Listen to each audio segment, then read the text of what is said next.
안동 풍산면, 이 동네에서 가장 유명한 남자가 있었습니다. 바로 장가를 못 가는 남자, 복남입니다. 이 집 며느리가 되려면 10가지는 갖춰야 한다. 어머니, 12번. 12번이나 파혼당했습니다. 복남아, 팔선녀를 찾아가봐. 파혼 전문 중매쟁이야. 파혼 전문? 야담 주막을 시청해주셔서 감사합니다. 제1장 장가 못 간 사내. 경상도 안동 풍산면. 이 동네는 양반마을로 유명했습니다. 집집마다 사당이 있고 골목마다 서당이 있고 담장 너머로 글 읽는 소리가 들리는 마을. 안동에서도 예법을 가장 따지는 동네였습니다. 복남은 이 마을 끝자락 개울가에 사는 농사꾼이었습니다. 양반은 아니었지만 중인 집안으로 아버지 대에서 농사를 시작하여 논단 마지기, 밭석 마지기를 가지고 있었습니다. 대단한 부자는 아니었지만 먹고 사는데 지장은 없었습니다. 복남은 32. 키가 크고 어깨가 넓고 얼굴이 반듯했습니다. 힘이 세서 논의를 혼자 해치웠고 성격이 순해서 동네 어른들한테 욕먹은 적이 없었습니다. 술도 안 마시고 노름도 안 하고 말대꾸도 안 했습니다. 한마디로 흠잡을 데 없는 사내였습니다. 그런데 장가를 못 갔습니다. 그날 아침 복남은 개울가에서 빨래를 하고 있었습니다. 바지를 빨아 바위 위에 널고 저고리를 비벼 헹구고 있었습니다. 32의 사내가 개울에 쪼그려 앉아 빨래를 하는 모습은 솔직히 그리 볼만한 풍경은 아니었습니다. 그때 물을 기르러 온 이웃집 안악분이네가 복남을 보고 혀를 찼습니다. 아이고, 복남이 총각이 빨래를 하다니. 빨래를 안 하면 입을 옷이 없지요. 며느리가 없어서 그렇지. 장가를 가야 빨래를 안 하지. 작년에도 빨래하더니 올해도 빨래하네. 내년에도 빨래하겠구먼. 복남은 대꾸하지 않고 저고리를 비틀어 짰습니다. 물이 뚝뚝 떨어졌습니다. 그 물이 눈물이 아닌 것이 다행이었습니다. 분이네가 물동이를 이고 가면서 마지막 한마디를 던졌습니다. 빨래라도 잘해라. 그게 내 복이다. 복남아. 복남은 그 말을 듣고 하늘을 올려다보았습니다. 하늘은 맑았습니다. 이 맑은 하늘 아래 빨래하는 32 노총각이라니. 복남아, 올해는 장가 갈 수 있겠느냐? 이웃집 박서방이 논둑에서 물었습니다. 매년 봄마다 하는 질문이었습니다. 글쎄요. 어머니께서 알아보고 계십니다. 어머니가 알아본다고 작년에도 그러더니 또 깨졌잖느냐. 이번에는 될 겁니다. 그 말도 작년에 했다. 복남이 머쓱하게 웃었습니다. 박서방의 말이 맞았습니다. 작년에도 재작년에도 그 전 해에도 같은 말을 했습니다. 이번에는 될 겁니다. 그리고 매번 깨졌습니다. 복남의 어머니 강씨 부인은 올해 58. 남편 없이 홀로 아들을 키운 여장부였습니다. 복남의 아버지는 복남이 10살 때 세상을 떠났습니다. 강씨 부인은 논을 갈고 밭을 매며 아들을 키웠습니다. 그 과정에서 성격이 단단해졌습니다. 아닙니다. 단단한 정도가 아니었습니다. 바위 같았습니다. 안동의 바위. 움직이지 않는 바위. 강씨 부인에게 아들은 전부였습니다. 복남은 세상에서 가장 훌륭한 아들이었고, 그런 아들에게는 세상에서 가장 훌륭한 며느리가 와야 했습니다. 문제는 강씨 부인이 생각하는 가장 훌륭한 며느리의 기준이 너무 높았다는 것입니다. 며느리는 첫째, 밥을 잘 해야 한다. 둘째, 바느질을 잘해야 한다. 셋째, 시어머니 말을 잘 들어야 한다. 넷째, 아침에 일찍 일어나야 한다. 다섯째, 밤에 늦게 자야 한다. 여섯째, 얼굴이 예뻐야 한다. 일곱째, 건강해야 한다. 여덟째, 집안이 깨끗해야 한다. 아홉째, 말이 적어야 한다. 열째, 웃음이 많아야 한다. 어머니, 말이 적으면서 웃음이 많으면 어떻게 합니까? 말 없이 웃으면 되지. 복남은 대꾸하지 못했습니다. 어머니의 기준은 언제나 논리를 초월했습니다. 그런데 기준이 높은 것만이 문제가 아니었습니다. 진짜 문제는 따로 있었습니다. 강 씨 부인은 혼인 이야기가 잡히면 반드시 신부 집을 사전 방문했습니다. 혼인 전에 신부를 미리 보겠다는 것이었습니다. 요즘으로 치면 면접. 그런데 이 면접이 보통이 아니었습니다. 첫 번째 혼인 신부 집에 가서 신부가 만든 밥을 먹어보고 간이 좀 심하구나 한마디. 신부 집에서 파혼. 두 번째 신부의 바느질을 보고 바늘땀이 고르지 못하다 한마디. 파혼. 세 번째 신부에게 아침 몇 시에 일어나느냐 물었더니 묘시 오전 57시라 대답하자 인시 오전 35시에 일어나야지 한마디. 파혼.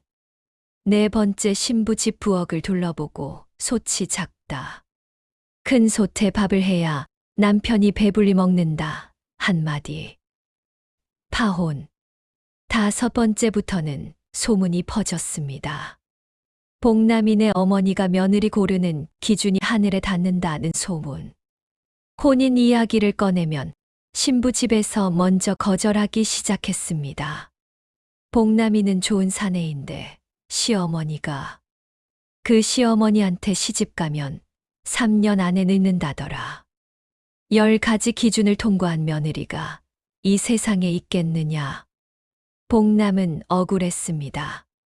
자기는 아무 문제가 없는데 어머니 때문에 혼인이 깨지는 것이었습니다. 그러나 어머니에게 말할 수 없었습니다. 복남은 효자였습니다. 어머니가 평생 고생하며 자기를 키웠다는 것을 알았습니다. 어머니의 말에 한 번도 반대한 적이 없었습니다. 어머니, 이번에도 안 되었습니다. 안 될 만하지. 그 집 며느리 감은 눈이 너무 작더라. 눈이 작으면 마음도 좁다. 눈 크기가 마음이랑 무슨 상관이 있습니까? 내가 살아보니 상관이 있더라. 복남은 한숨을 삼켰습니다. 32, 12번의 파혼. 복남은 이제 동네에서 장가 못 간 사내로 불렸습니다. 장터에서 소금을 사다가 소금 장수 안 하기, 아이고 총각, 아직도 혼자시오? 하는 소리를 들을 때마다 복남의 귀가 빨갛게 달아올랐습니다. 그런 복남 앞에 구원의 손길이 나타났습니다. 제2장 깨진 12번. 어느 날 복남이 안동장에 나갔다가 옛 친구 학수를 만났습니다. 학수는 복남과 동갑으로 23세 장가 가서 아이가 셋이었습니다. 복남아, 아직도 혼자냐? 그렇다. 대체 왜? 내가 못생긴 것도 아니고 게으른 것도 아닌데. 복남이 고개를 숙였습니다. 어머니가 좀 까다로우시다. 학수가 고개를 끄덕였습니다. 안동에서 강씨 부인의 며느리 기준은 이미 유명했습니다. 복남아, 솔직히 말해도 되겠느냐? 말해라. 내 어머니가 며느리를 고르는 게 아니라 며느리를 쫓아내는 거다. 생각해 봐라. 12번이다. 12번이면 어머니가 일부러 깨는 것 아니겠느냐? 복남은 반박하고 싶었지만 할 말이 없었습니다. 내 어머니 마음을 내가 모르는 것은 아니다. 아들이 장가가면 며느리한테 빼앗기는 기분이 드시는 거지. 평생 혼자 키운 아들이니까. 복남의 눈이 커졌습니다. 생각해 본 적이 없는 관점이었습니다. 어머니가 나를 빼앗길까봐. 그렇지. 며느리가 들어오면 아들이 며느리 편을 들 테니까. 어머니가 뒷전이 되는 거지. 그게 무서운 거다. 복남은 집에 돌아오는 길에 곰곰이 생각했습니다. 어머니가 며느리 기준을 높이 세운 것은 좋은 며느리를 원해서가 아니라 며느리가 오는 것 자체를 두려워했기 때문이 아닐까. 기준을 높이면 아무도 통과하지 못하니까. 아무도 통과하지 못하면 아들은 계속 자기 곁에 있으니까. 그날 밤 복남은 어머니가 잠든 뒤 마당에 나와 하늘을 보았습니다. 어머니, 나는 장가를 가도 어머니 아들인 건 변하지 않는데. 별이 대답해 주지 않았습니다. 그리고 복남은 결심했습니다. 이번에는 다르게 해보겠다고. 어머니를 설득하는 것이 아니라 어머니의 마음을 풀어주는 방법을 찾겠다고. 그런데 어떻게? 그때 학수가 해준 말이 떠올랐습니다. 복남아, 안동에 팔선녀라는 중매쟁이가 있다. 이 사람이 맺어준 혼인은 절대 안 깨진다더라. 한번 찾아가 봐라. 팔선녀? 별명이 팔선녀다. 8가지 방법으로 혼인을 맺어준다 해서. 진짜 이름은 모른다. 안동장 떡집 뒤에 산다더라. 복남은 다음 날 안동장으로 향했습니다. 제33장 중매쟁이 팔선녀. 안동장 떡집 뒤 좁은 골목 끝에 작은 집이 있었습니다. 대문에 종이가 하나 붙어 있었습니다. 혼인 상담. 깨진 혼인 전문. 팔선녀. 복남이 문을 두드렸습니다. 들어오시오. 문을 열자 방 안에 여인이 앉아 있었습니다. 나이 40쯤. 얼굴이 둥글고 눈이 가늘고 입이 컸습니다. 웃으면 얼굴 전체가 웃는 사람이었습니다. 옆에 차 주전자가 놓여 있고 방 한쪽에 종이 뭉치가 산더미처럼 쌓여 있었습니다. 그런데 복남의 눈을 사로잡은 것은 종이 뭉치가 아니었습니다. 벽이었습니다. 방 세면의 벽에 종이가 빼곡히 붙어 있었습니다. 수십 장, 아니 100장은 넘어 보였습니다. 종이마다 이름 2개가 나란히 적혀 있고 그 아래 날짜가 적혀 있었습니다. 혼인 성사 기록이었습니다. 복남이 자세히 보니 종이에 별표가 붙어 있는 것들이 있었습니다. 빨간 별표. 그 별표가 붙은 종이에는 이름 옆에 작은 글씨로 깨진 혼인, 복원이라 적혀 있었습니다. 별표가 잔뜩이었습니다. 벽 한 면의 절반이 별표 종이였습니다. 저것이 다 깨진 혼인을 다시 맺어준 것입니까? 그렇소. 새 혼인을 맺는 것보다 깨진 혼인을 살리는 것이 내 전문이요. 팔선녀가 자랑스럽게 벽을 가리켰습니다. 이 별표 하나하나가 내 밥줄이요. 깨진 혼인이 없으면 내가 굶어. 깨진 혼인이 많아야 장사가 잘 되는 셈이군요. 그렇지. 그러니까 당신 같은 사람이 오면 내가 반갑소. 복남이 웃어야 할지 울어야 할지 모르는 표정을 지었습니다. 앉으시오. 자, 드시겠소? 아, 예. 복남이 어색하게 앉았습니다. 팔선녀가 차를 따르며 물었습니다. 혼인이 안 되는 것이요? 깨진 것이요? 깨진 것입니다. 12번. 팔선녀의 손이 멈췄습니다. 12번. 예. 팔선녀가 벽을 돌아보았습니다. 별표 종이들을 훑더니 고개를 저었습니다. 12번이면 내 장사 이래로 최고 기록이요. 벽에 별표가 가장 많은 것이 7번이었는데 당신이 깼소. 복남이 머쓱해졌습니다. 최고 기록이라는 것이 자랑은 아니었으니까요. 사연을 말해 보시오. 복남이 처음부터 끝까지 이야기했습니다. 첫 번째부터 12번째까지. 어머니의 기준, 사전 방문, 한마디로 깨지는 혼인. 그리고 학수가 해준 말 어머니가 며느리를 원하는 것이 아니라 두려워한다는 것. 팔선녀가 다 듣고 나서 고개를 끄덕였습니다. 흔한 경우요. 흔하다고요. 시어머니가 며느리를 밀어내는 것, 세상에 널린 일이요. 특히 홀어머니가 아들 하나에 모든 것을 걸었을 때 며느리는 경쟁자가 되는 거지. 그러면 방법이 있습니까? 팔선녀가 찻잔을 내려놓으며 웃었습니다. 방법이 없으면 내가 팔선녀가 아니지. 그런데 한 가지 물어볼 것이 있소. 뭡니까? 당신은 어떤 여자를 원하시오? 복남이 멈칫했습니다. 저요? 그래요. 12번 동안 어머니가 고른 여자만 만났을 것 아니요. 당신이 원하는 사람은 어떤 사람이요? 복남은 한 번도 생각해 본 적이 없었습니다.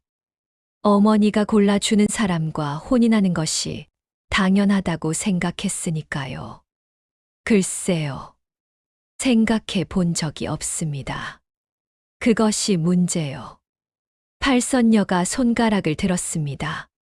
32에 12번 파혼한 사내가 자기가 원하는 사람이 어떤 사람인지 한 번도 생각해 본 적이 없다. 어머니가 골라주는 대로만 살았다. 이것이 진짜 문제요. 복남의 가슴이 뜨끔했습니다. 내가 하나 소개해 줄 여자가 있소. 그런데 조건이 있소. 뭡니까? 이번에는 당신이 직접 만나시오. 어머니가 아니라 당신이. 그리고 마음에 들면 당신이 직접 어머니를 설득하시오. 제가 직접이요. 32이요. 어머니 뒤에 숨을 나이가 아니잖소. 복남은 할 말을 잃었습니다. 팔선녀의 말이 칼 같았습니다. 그 여자가 누구입니까? 팔선녀가 웃었습니다. 의성에 사는 순이라는 처녀요. 나이 28. 당신처럼 혼인이 안 되고 있소. 왜요? 당신과 같은 이유요. 어머니가 문제지. 복남의 눈이 커졌습니다. 신부 쪽 어머니도요? 그래요. 순이 어머니도 딸을 안 보내려 하오. 기준이 높은 것이 아니라 사위를 못마땅해 하는 거지. 딸이 시집가면 자기 곁을 떠나니까. 복남은 어이가 없었습니다. 세상에 같은 문제를 가진 사람이 있다니. 양쪽 어머니가 다 문제라면 이건 더 어려운 것 아닙니까? 팔선녀가 손가락을 흔들었습니다. 아니요. 오히려 쉬워요. 왜요? 같은 병에는 같은 약이 들거든. 제사장 13번째 신부. 팔선녀의 주선으로 복남은 순이를 만났습니다. 만남의 장소는 안동장 떡집. 팔선녀가 자리를 마련했습니다. 복남이 떡집에 들어서자 구석 자리에 여인이 앉아 있었습니다. 순이 28. 얼굴이 동그랗고 눈이 크고 머리를 단정하게 묶은 여인이었습니다. 키가 작고 손이 작았습니다. 복남이 들어오자 고개를 살짝 숙였습니다. 볼이 붉어졌습니다. 복남도 볼이 붉어졌습니다. 32의 노총각이 처음으로 혼인 상대를 직접 만나는 자리. 심장이 쿵쿵 뛰었습니다. 앉으세요. 예. 두 사람 사이에 떡이 놓여 있었지만 아무도 손대지 않았습니다. 침묵이 흘렀습니다. 팔선녀가 옆에서 지켜보다가 기침을 했습니다. 아니, 떡이라도 드시오. 떡집에 와서 떡을 안 먹으면 떡집 주인이 서운하지 않겠소. 복남이 떡을 집었습니다. 순이도 떡을 집었습니다. 두 사람이 동시에 같은 인절미를 집었습니다. 손가락이 부딪혔습니다. 아. 두 사람이 동시에 손을 뗐습니다. 팔선녀가 웃었습니다. 손이 맞았으니 궁합도 맞는 거요. 복남이 먼저 입을 열었습니다. 저는 복남이라 합니다. 저는 순이입니다. 나이가 28입니다. 저는 32입니다. 많지요? 순이가 고개를 저었습니다.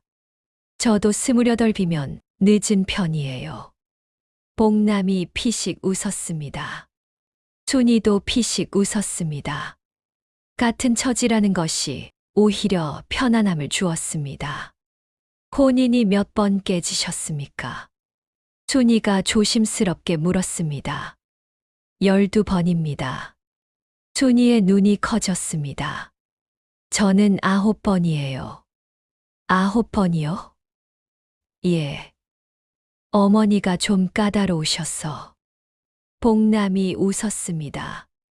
이번에는 진짜 웃음이었습니다. 저도 어머니 때문입니다.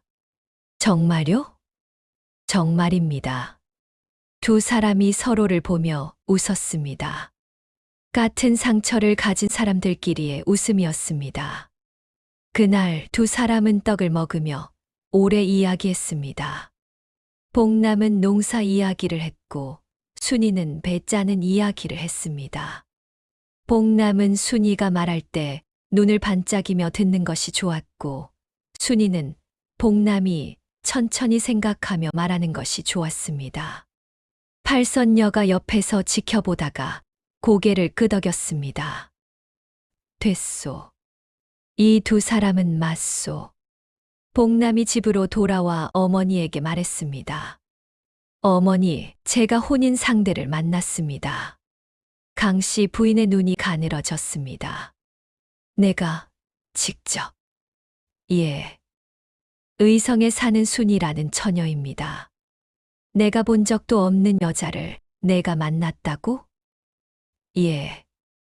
강씨 부인의 입이 일자로 굳었습니다. 내가 봐야 한다. 어머니, 내가 보기 전에는 아무것도 정하지 마라. 복남은 예상한 대답이었습니다. 그래서 준비한 것이 있었습니다. 어머니, 이번에는 제가 부탁이 있습니다. 만나보시되 한 가지만 약속해 주십시오. 약속. 첫 만남에서는 아무 말씀도 하지 마십시오. 보기만 하시고 일주일 뒤에 판단해 주십시오. 강씨 부인이 아들을 뚫어져라 보았습니다. 32 먹은 놈이 어머니한테 조건을 걸다니. 어머니, 제발. 복남이 무릎을 꿇었습니다. 32의 사내가 어머니 앞에 무릎을 꿇은 것입니다. 강씨 부인은 한참을 말하지 않았습니다. 그리고 한숨을 쉬었습니다. 좋다. 아무 말 안 하마. 보기만 하지. 감사합니다, 어머니. 복남은 안도했습니다. 그러나 진짜 싸움은 이제부터였습니다. 제오장 양쪽 어머니. 일주일 뒤 양 집안의 상견례가 잡혔습니다. 장소는 안동장 근처 주막. 팔선녀가 중간에서 주선했습니다. 복남과 강씨 부인이 먼저 도착했습니다. 강씨 부인은 가장 좋은 옷을 입고 왔습니다. 머리를 단정히 빗고 비녀를 꽂고 허리를 곧게 편 모습이 마치 전쟁터에 나가는 장수 같았습니다. 어머니, 약속 잊지 마십시오. 아무 말씀 안 하시기로. 알았다, 알았어.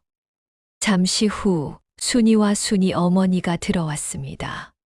순이 어머니 정씨 부인, 나이 55. 역시 남편 없이 딸을 홀로 키운 여인이었습니다. 강씨 부인과 마찬가지로 딸에게 모든 것을 걸었습니다. 정씨 부인의 첫인상은 강씨 부인과 닮아 있었습니다. 허리가 곧고 눈이 날카롭고 입이 꾹 다물어져 있었습니다. 옷도 가장 좋은 것을 입고 왔습니다. 두 어머니가 마주 앉았습니다. 공기가 얼어붙었습니다. 복남과 순이는 어머니들 옆에 나란히 앉았는데 마치 전쟁터의 참호 속에 있는 기분이었습니다. 팔선녀가 중간에서 분위기를 풀려 했습니다. 자, 밥부터 드시지요. 이 집 된장찌개가 유명합니다. 밥상이 나왔습니다. 된장찌개, 나물, 김치, 생선구이. 강씨 부인이 밥상을 훑어보았습니다. 눈이 된장찌개에서 멈췄습니다. 그리고 입을 열었습니다. 복남이 긴장했습니다. 약속. 아무 말씀 안 하시기로. 강씨 부인이 입을 열었다가 다물었습니다. 복남이 안도의 숨을 내쉬었습니다. 그런데 정씨 부인이 입을 열었습니다. 이 된장찌개 간이 좀 심하구나. 강씨 부인의 눈이 번쩍 뜨였습니다. 된장찌개의 간. 강씨 부인이 첫 번째 파혼 때 했던 말과 같은 말을 정씨 부인이 한 것이었습니다. 간이 심하다고. 내 입에는 딱 맞는데. 아무 말 안 하기로 한 강씨 부인이 입을 연 것입니다. 복남이 식은땀을 흘렸습니다. 그래? 나는 좀 짜게 느껴지는데. 짠 것이 아니라 간이 맞는 것이요. 된장을 넉넉히 넣어야 제맛이지. 된장을 넉넉히 넣으면 짠 거 아니요? 짠 것과 간이 맞는 것은 다르오. 복남과 순이가 서로를 보았습니다. 눈빛이 말하고 있었습니다. 시작됐다. 아니, 간이 짜면 짠 거지. 무슨 차이가 있소? 부인은 음식을 모르시나 봐. 된장의 깊은 맛과 짠맛은 다른 것이요. 내가 30년을 밥을 해 먹은 사람인데 된장 맛을 모른다는 것이요? 30년을 짜게 드셨으니 모르는 것이지. 강씨 부인의 눈이 커졌습니다. 정씨 부인의 눈도 커졌습니다. 두 어머니가 된장찌개 한 그릇을 놓고 전쟁을 벌이기 시작했습니다. 팔선녀가 사이에서 손을 흔들었습니다. 두 분, 밥맛이 없어집니다. 아무 소용이 없었습니다. 부인, 나물 좀 보시오. 이 시금치는 데친 것이 아니라 삶은 것이오. 데쳐야 아삭한 것을. 삶으나 데치나 먹으면 같소. 같다니 식감이 다르지. 식감이 뭐가 중요하오. 배가 부르면 그만이지. 아니, 먹는 것에 정성이 없으면 사는 것에도 정성이 없는 법이오. 그건 무슨 소리요? 내가 정성이 없다. 논쟁은 김치의 숙성 정도로 번졌습니다. 이 김치 좀 안 익은 것 아니요? 이 정도면 딱 먹을 때요. 너무 익으면 시큼해서 못 먹소. 시큼한 게 김치 맛이지. 안 익은 김치가 무슨 김치요? 복남이 더 이상 참을 수 없었습니다. 그러나 두 어머니 사이에 끼어들 엄두가 나지 않았습니다. 복남은 몸을 살짝 기울여 순이에게 귓속말을 했습니다. 순이, 우리 밖에 나가 있을까요? 순이가 눈을 동그랗게 뜨더니 고개를 끄덕였습니다. 두 사람이 조용히 일어서서 주막 밖으로 빠져나갔습니다. 두 어머니는 알아차리지 못했습니다. 김치 숙성의 적정 기간을 놓고 열변을 토하느라 아들과 딸이 사라진 것도 몰랐습니다. 주막 밖 장터 한쪽에 복남과 순이가 나란히 서 있었습니다. 어머니들이 참 비슷하시네요. 순이가 웃으며 말했습니다. 비슷한 정도가 아닙니다. 쌍둥이 같습니다. 그래도 저렇게 싸우시는 건 처음 봐요. 우리 어머니가 남한테 지는 법이 없거든요. 우리 어머니도 마찬가지입니다. 두 사람이 피식 웃었습니다. 복남 씨. 예. 저 안에서 어머니들이 싸우시는 동안 우리 떡이나 사 먹을까요? 복남이 웃었습니다. 좋습니다. 두 사람은 떡집으로 걸어갔습니다.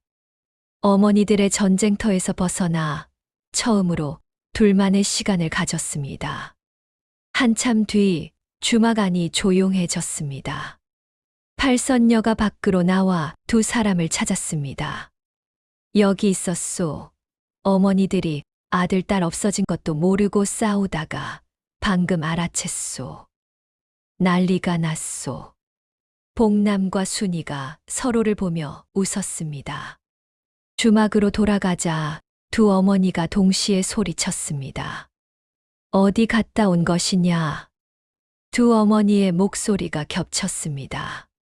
같은 말을 같은 톤으로, 같은 타이밍에.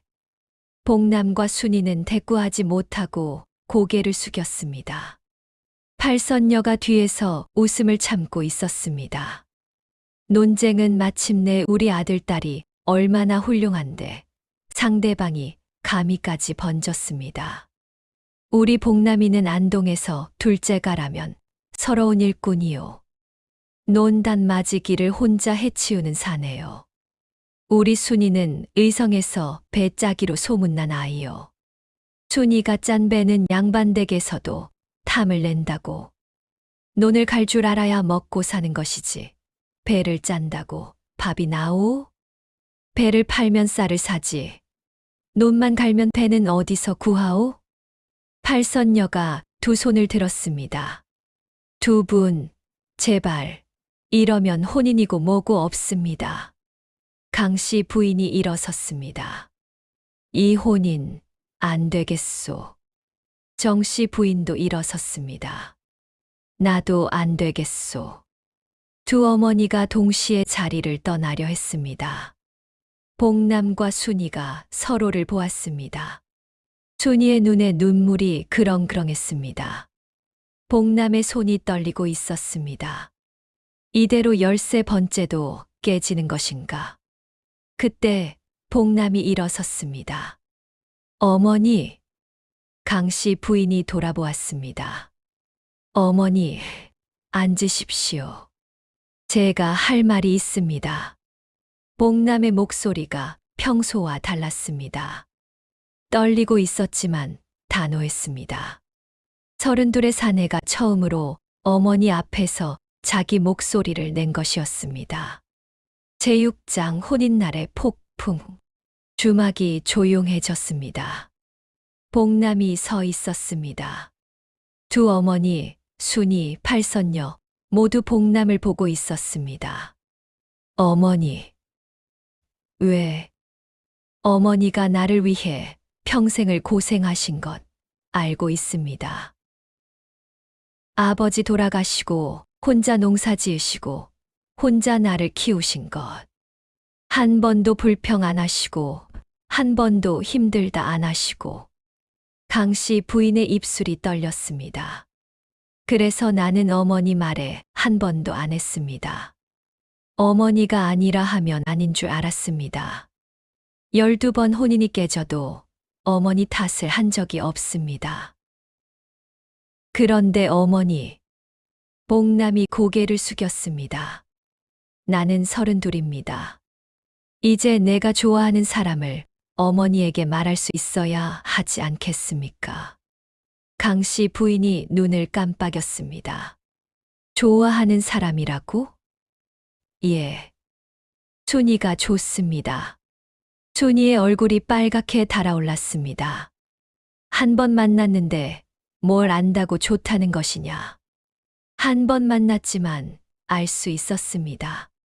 이 사람이면 어머니를 모시고 살 수 있겠다는 것을. 내 마음을 내가 어떻게 아느냐? 모릅니다. 그래서 말씀드리는 것입니다. 어머니가 무엇이 두려우신지 저에게 말해 주십시오. 강 씨 부인의 눈에 물기가 어렸습니다. 돌아서려던 발이 멈춰 있었습니다. 그때 순이가 일어섰습니다. 어머니. 정 씨 부인이 돌아보았습니다. 어머니한테도 같은 말을 하고 싶어요. 뭘? 어머니가 나를 안 보내려는 거 알아요. 정 씨 부인의 입이 벌어졌습니다. 무슨 소리를? 9번 혼인이 깨진 것 다 어머니가 깨뜨린 거잖아요. 사위감이 마음에 안 든다. 집안이 안 맞는다. 날짜가 안 좋다. 핑계가 9개였어요. 순이야. 어머니, 나도 28이에요. 어머니가 무섭지 않아요. 어머니가 외로우실까봐 걱정이에요. 정 씨 부인의 눈에서 눈물이 떨어졌습니다. 나는 너 하나밖에 없는데 시집 간다고 없어지는 거 아니에요. 어머니, 딸인 건 변하지 않아요. 복남이 끼어들었습니다. 저도 같은 말씀을 드리고 싶습니다. 어머니 장가 간다고 어머니 아들이 아닌 것이 아닙니다. 두 어머니가 서로를 보았습니다. 두 사람의 눈에 같은 것이 있었습니다. 외로움. 아이를 빼앗길까봐 두려운 홀어머니의 외로움. 팔선녀가 조용히 말했습니다.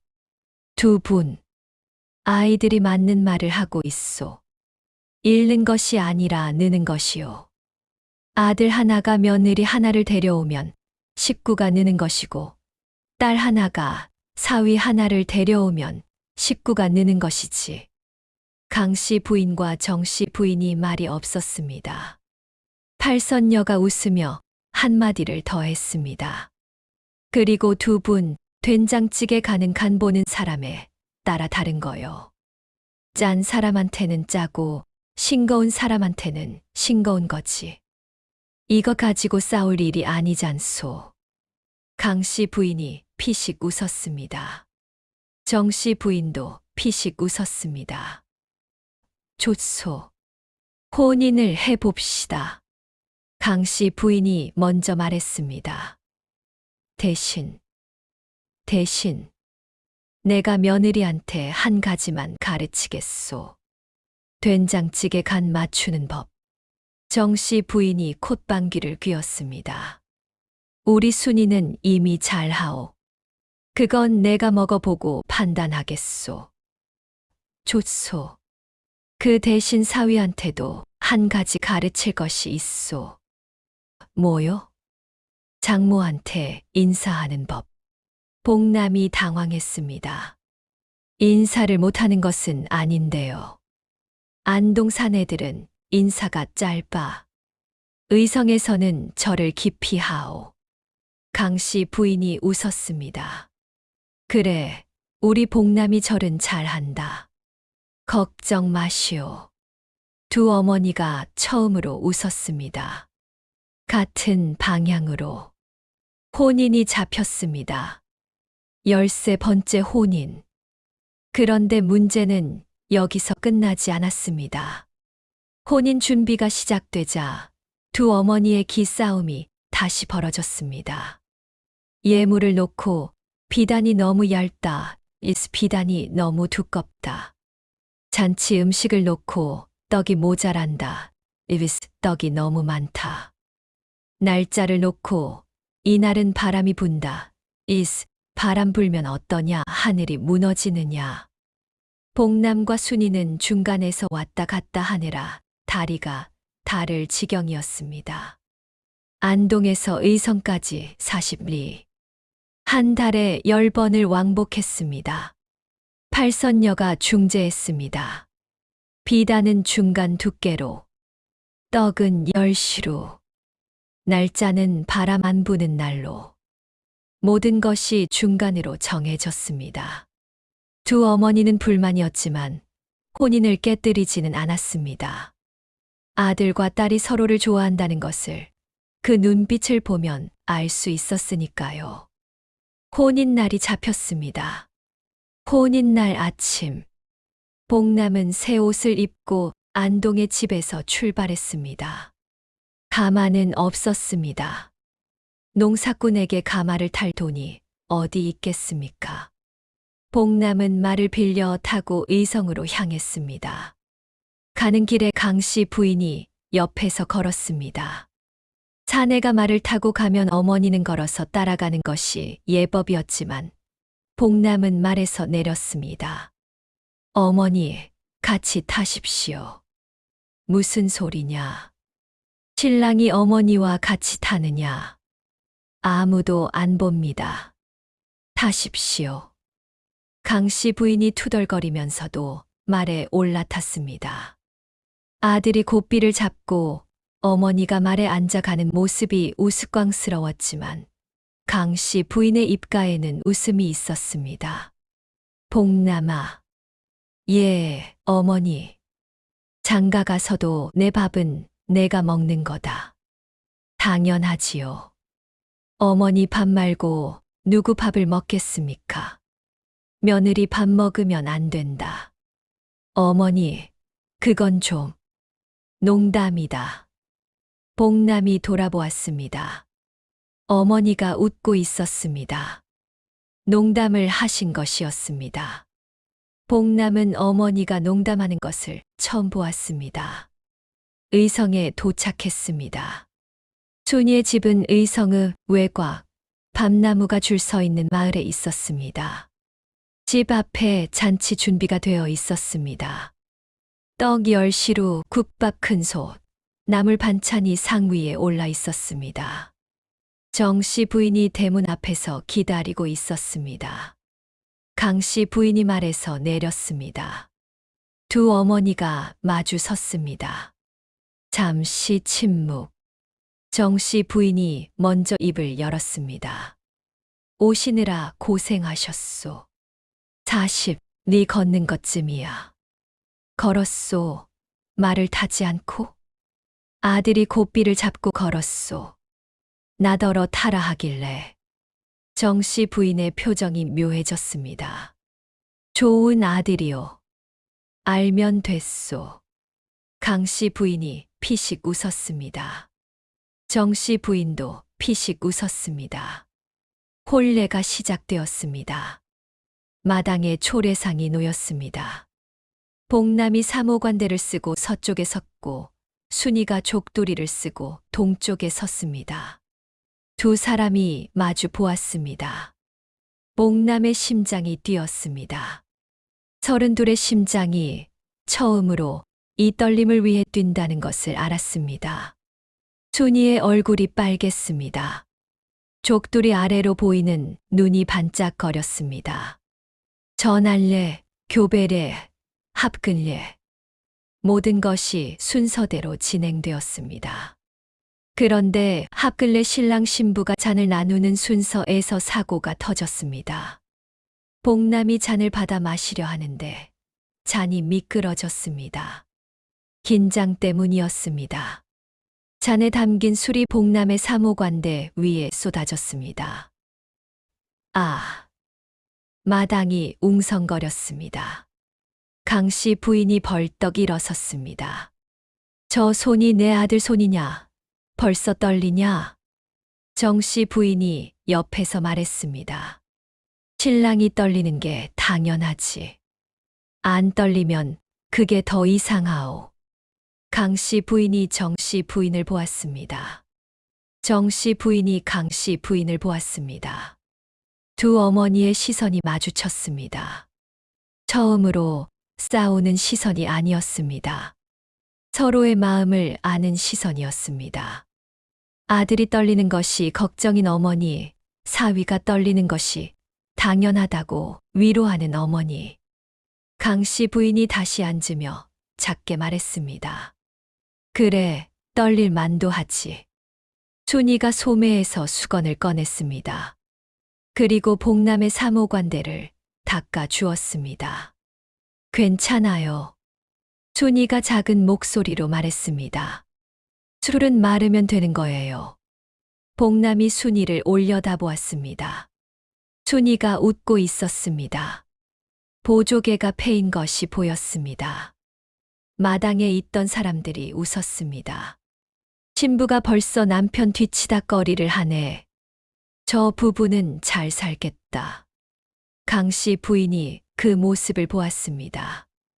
며느리가 아들의 사모관대를 닦아주는 모습. 아들을 보살피는 여인의 손길. 강씨 부인의 눈에 눈물이 어렸습니다. 이 여인이면 내 아들을 맡길 수 있겠다. 입으로는 말하지 않았지만 눈이 말하고 있었습니다. 정씨 부인도 그 모습을 보았습니다. 딸이 남편의 곁에서 웃고 있는 모습. 행복한 딸의 얼굴. 정씨 부인이 고개를 돌리며 눈물을 닦았습니다. 혼례가 끝났습니다.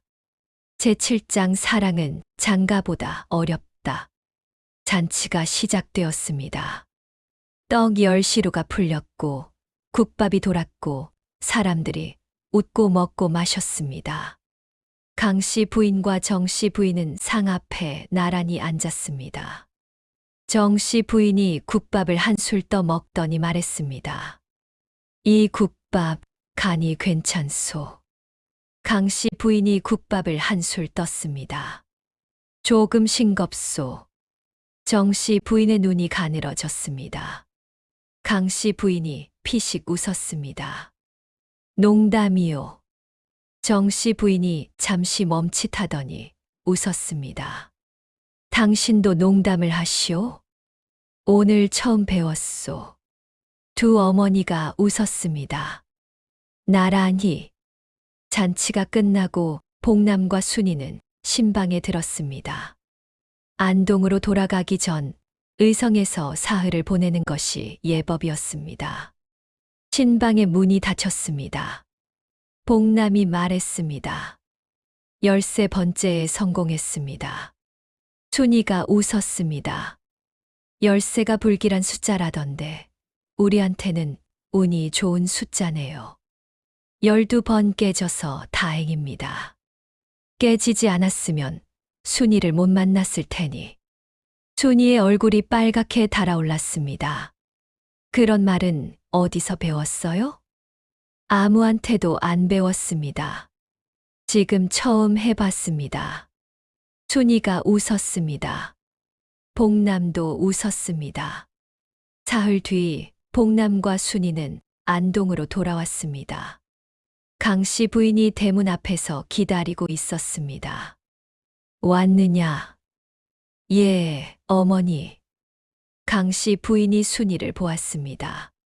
순이가 허리를 깊이 숙여 인사했습니다. 어머니, 순이입니다. 잘 모시겠습니다. 강씨 부인이 한참을 말하지 않았습니다. 그리고 한마디. 밥부터 해라. 배가 고프다. 순이가 고개를 끄덕이고 부엌으로 갔습니다. 복남이 걱정스러운 눈으로 어머니를 보았습니다. 어머니, 괜찮으시겠습니까? 강씨 부인이 아들을 보았습니다. 괜찮고 안 괜찮고는 먹어봐야 안다. 그 말에 복남은 웃음을 참았습니다. 어머니의 기준은 여전했습니다.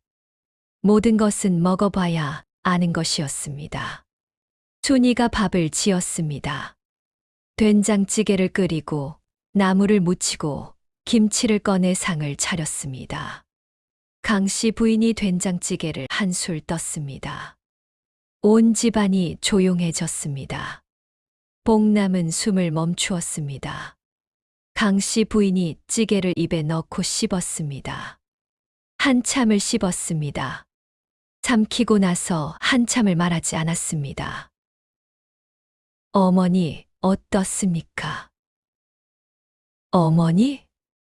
강씨 부인이 입을 열었습니다. 조금 싱겁다. 복남의 얼굴이 굳었습니다. 또 시작이다. 그런데 강씨 부인이 이어서 말했습니다. 그런데 맛은 있다. 복남의 눈이 커졌습니다. 내일은 된장을 조금만 더 넣어라. 그러면 딱 맞겠다. 순이가 고개를 끄덕였습니다. 예, 어머니. 그렇게 하겠습니다. 강씨 부인이 밥을 더 떴습니다. 그리고 중얼거렸습니다. 싱거운데 맛있는 건 처음이다. 그 말을 듣고 복남이 웃었습니다. 순이도 웃었습니다. 강씨 부인은 웃지 않았습니다. 그러나 밥을 3그릇 드셨습니다. 3그릇이면 인정한 것이었습니다. 복남은 어머니가 밥을 3그릇 드시는 것을 본 적이 없었습니다. 13번째 혼인은 깨지지 않았습니다. 한 달 뒤 정씨 부인이 안동에 찾아왔습니다. 딸이 시집살이를 잘하고 있는지 보러 온 것이었습니다. 강씨 부인과 정씨 부인이 마루에 마주 앉았습니다. 순이가 두 어머니에게 상을 차렸습니다. 된장찌개, 나물, 김치. 정씨 부인이 된장찌개를 한 술 떠먹었습니다. 이 찌개 간이 딱 맞네. 강씨 부인이 한 술 떴습니다. 그렇소. 내가 된장 넣는 양을 가르쳤소. 뭐, 당신이 가르쳤소. 내가 30년 된장찌개를 끓인 사람이요. 간 맞추는 법쯤은 가르칠 수 있지. 아니, 우리 순이가 원래 잘하는데 당신이 뭘 가르쳤다는 것이오? 원래 잘하면 왜 처음에 싱거웠겠소? 두 어머니의 눈이 마주쳤습니다. 잠시 침묵. 그리고 동시에 웃었습니다. 당신하고 나하고 참 닮았소. 강씨 부인이 말했습니다. 닮긴 뭘 닮았소. 나는 안 닮았소. 정씨 부인이 대꾸했습니다. 아들 지키려는 어미하고 딸 지키려는 어미하고 뭐가 다르오? 똑같소. 정씨 부인이 한참을 보다가 고개를 끄덕였습니다. 그건 그렇소. 두 어머니는 그날 밤늦도록 이야기했습니다. 된장찌개의 간이 아니라 혼자 아이를 키운 이야기. 남편 없이 밭을 갈았던 밤, 아이가 아파서 뜬 눈으로 새운 밤, 혼인이 깨질 때마다 아이에게 미안했던 밤. 같은 이야기였습니다. 다른 동네에서 다른 아이를 키웠지만 같은 밤을 보낸 두 여인. 강씨 부인이 정씨 부인에게 말했습니다. 사돈, 외로우면 여기 와서 사시오. 방이 있소. 정씨 부인이 놀란 눈으로 강씨 부인을 보았습니다. 정말이오? 혼자 사는 것보다 낫지 않겠소. 나도 혼자였으니까. 정씨 부인의 눈에 눈물이 어렸습니다. 고맙소. 정씨 부인은 의성집을 정리하고 안동으로 왔습니다. 강씨 부인의 집 건넌방에 짐을 풀었습니다. 두 어머니가 한 지붕 아래 살기 시작한 것이었습니다. 첫날 저녁 순이가 밥을 짓겠다 했지만 두 어머니가 동시에 손을 내저었습니다. 오늘은 우리가 해라. 예. 며느리가 매일 하면 지치지. 오늘은 어미들이 하마. 두 어머니가 나란히 부엌에 섰습니다. 강씨 부인이 된장을 꺼냈습니다. 정씨 부인이 솥에 물을 올렸습니다. 강씨 부인이 된장을 한 숟가락 퍼서 넣었습니다. 정씨 부인이 들여다보더니 고개를 저었습니다. 이만하면 됐소. 아니요. 이건 좀 더 넣어야 하오. 또 짜게 할 셈이요? 짠 게 아니라 간을 맞추는 것이요. 그 소리가 그 소리 아니요. 다르다니까.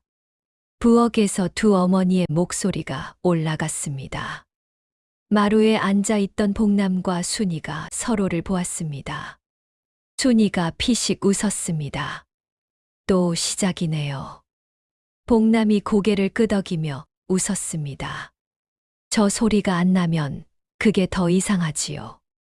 부엌에서 소리가 계속 들렸습니다. 한 숟가락만 더. 안 돼. 이미 충분하오. 내가 30년을. 나도 30년이요. 복남이 순이의 손을 잡았습니다. 순이가 놀라보리 빨갛게 달아올랐지만 손을 빼지 않았습니다. 마루 위에서 두 사람이 나란히 앉아 있었고 부엌에서는 두 어머니가 나란히 된장찌개를 놓고 싸우고 있었습니다. 그리고 그 집에서 나오는 된장찌개 냄새는 짜지도 않고 싱겁지도 않았습니다. 딱 맞았습니다. 여러분, 복남의 혼인은 12번 깨졌습니다. 깨진 이유는 사내에게 있지 않았습니다. 어머니의 사랑이 너무 커서 깨진 것이었습니다. 아들을 빼앗길까봐 두려운 어머니의 마음이 12번의 혼인을 막았습니다. 그런데 13번째에 성공한 이유는 무엇이었을까요? 복남이 처음으로 자기 목소리를 낸 것. 순이가 처음으로 어머니에게 속마음을 말한 것. 그리고 두 어머니가 서로에게서 자기 모습을 본 것. 사랑은 장가보다 어렵습니다. 장가는 13번 만에 가면 되지만 사랑은 매일매일 가야 하니까요. 된장찌개의 간처럼 매일 맞춰 가야 하니까요. 조금 싱거워도 맛있으면 됩니다. 오늘 이야기는 여기까지입니다. 다음 이야기에서 또 만나 뵙겠습니다.